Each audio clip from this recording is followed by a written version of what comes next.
Hello, my name is Mirabone West. And my name's Stephanie Shan, and we're here with the Technology Student Association. Today we'll be interviewing Mr. Dominique Lee from Oak Ridge National Laboratory. I have a PhD in materials engineering, and I came to Oak Ridge National Lab back in 94. And I was doing active materials research in high temperature superconductors. And then in 2006, I was asked to become a program manager for superconductivity supporting Office of Electricity. And then it evolves into my managing different projects, including advanced conductors, power electronics. Right now, I manage the solar and wind portfolio at Oak Ridge National Lab in support of the Department of Energy's EERE office. That's Energy Efficiency and Renewable Energy Office. And within that office, there are different programs, such as wind and water, solar. That's my interface. My job function is to work both locally with the researchers here at Oak Ridge National Lab and Department of Energy to see what projects can be impactful, what research and development activities are needed to accelerate the development and deployment of certain renewable energy, and couple that, kind of matching that with our capability, core competence at Oak Ridge to support that task. So I need to support DOE as well as work with local researchers and make sure that work is done according to plan and funding and schedule. Okay. What education is necessary for this job? It is difficult to say. I guess for renewable energy, if you want to be specialized in renewable energy, obviously, a kind of specialized education in renewable in college will be helpful, but not necessary. Getting graduate degree such as PhD is helpful, but not necessary. What's most important is to be able to work with different researchers and people and try not to stovepipe in your thinking, because after all, the technology is ever evolving, and the need for renewable energy is not just the technology, but also in areas such as market transformation, market barrier mitigation. You also need to understand what non-technology costs are, because after all, what we're trying to do is to increase the deployment of renewable power, but that is not the cost of it. It's not just the technology, but also what is the installation cost, what's the finance, insurance, how people can diffuse the technology through different diverse communities. So I don't know how to put it, but it's not a specific area that you need to be trained in, but you need to be your not necessary expertise, but your coverage needs to be broad. Is that a satisfactory answer? Yes. Why did you choose to be in the renewable energy field?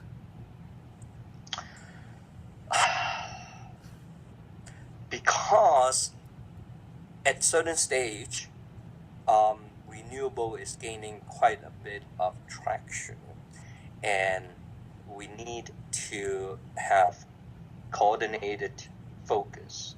Otherwise, it is just desperate research here and there.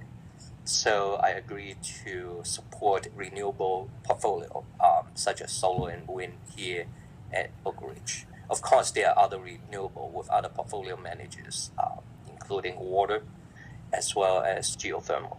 And those two programs have different project managers. What is a typical day at work like for you? Typical day, lots of meeting, lots of planning, lots of phone calls, lots of putting out fire. I would have scheduled meetings and tasks, and then there can be certain requests that came in, and we have to deliver by the close of business that day, and then I'll have to put that fire out. So I would have planned things to do, but requests will come in during most days, and depend on the priority and urgency, I may have to kind of put the schedule aside. What technologies are most used in your job?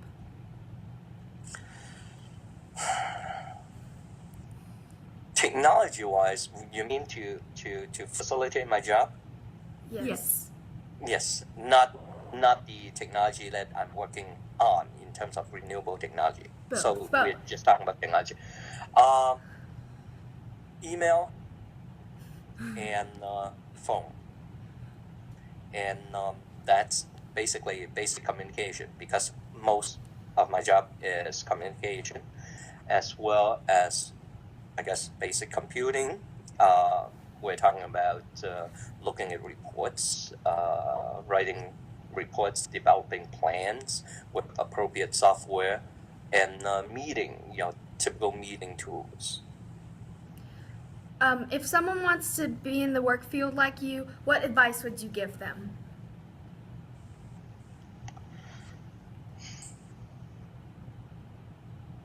Study hard so that you have a solid foundation in science and technology. Maybe you want to pick some specialized area to concentrate in, but also be inquisitive. As I said, a program manager's job, unlike a researcher's job, a program manager's job, there's a lot of relationship as well as communication that is needed. I need to know what my sponsors' needs are. I need to communicate the need to the researchers so that they don't go off track, because nowadays with tightening budget, it is imperative that you deliver what you promise. So the person needs to have good communication skill as well as inquisitive, so that they are well read and kind of a people person, because you can get into situations where you try to go in a certain direction, and now you have to convince either the sponsor the need for it, or the researchers to go along a certain path. How do you STEM in your job? How do I what? You STEM in your job. STEM stands for science, technology, engineering, and mathematics. I don't get the question. What do you mean, how do I STEM in my job? How do you use science and technology and engineering and math in your job? Oh, for example, let's say Department of Energy wanted to emphasize certain areas. I need to assess what our capability is in terms of science and technology, to be able to talk to the researchers, make suggestions, and they will write a proposal.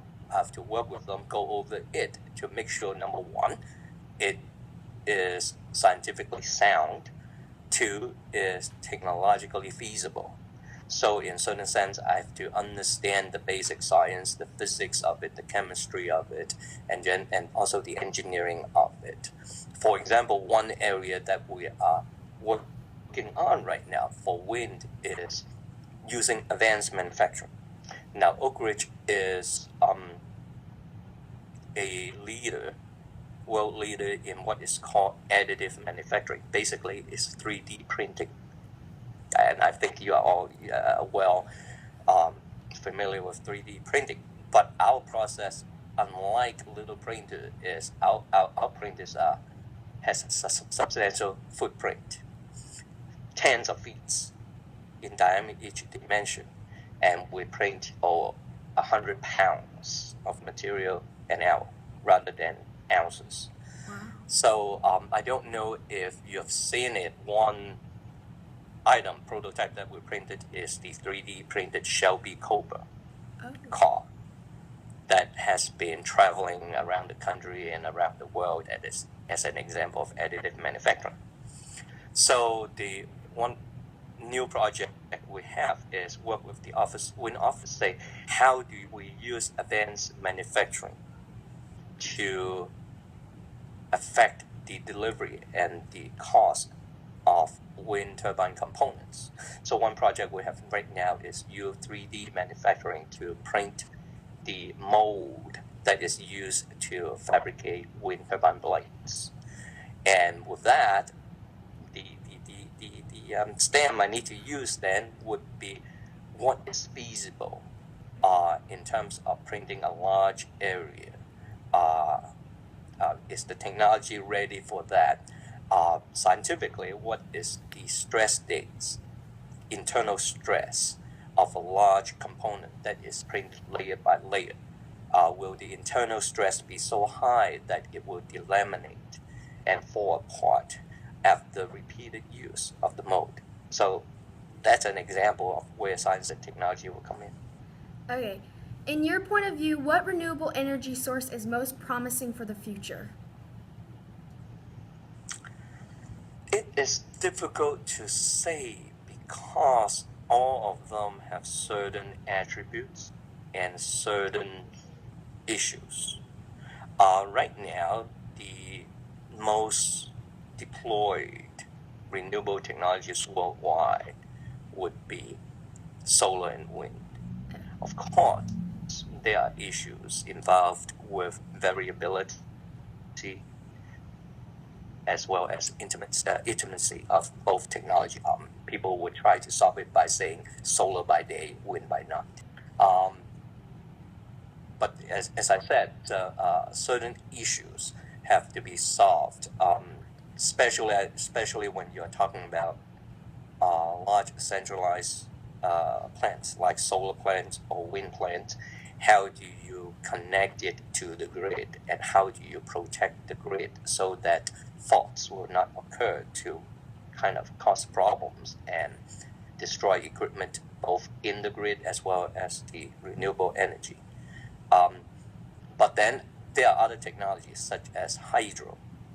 That is a very conventional, traditional, proven technology where large dams or even small ones generate hydropower. Of course, that is location dependent. And there's also geothermal, where you extract the heat from the earth to generate power. So I think the Department of Energy is investing in all of them. They are going at different pace. As I said, right now, wind solar is the most deployable, but you cannot pick a winner. That is the guiding principle of Department of Energy. You invest it as well as Oak Ridge being a national lab. We cannot pick a winner. We have to look at the progress and the status of different technology and try to work with industry as well as academia to accelerate the development of technology and deployment. So I cannot tell you which one is the most probable, because anyone who tell you that is prognosticating without, really be able to do so, I think. What other careers or jobs are in the renewable energy field? Oh, as I said, I'm a program manager, right? And that's only in the research and development area. From a research and development standpoint, there's a lot of opportunity in being to help develop the technology and solutions to integrate the technology in our society. But generally, for renewable, you have many companies who are developing their own proprietary technology. So there will be opportunity in science and also engineering technology development for private industries, as well as the installation of it. You would need workers, skilled, semi-skilled, depending on the job, to install as well as inspect and qualify those equipments. So it depends on what your interest is. There's a substantial amount of opportunity for job future. Okay. Thank you. Thank you very much. Is that enough? Uh-huh. Yes, sir. Thank you. Okay. Thank Well, you. have fun with your project. Thank you. Thank you again. Okay, bye-bye. Bye.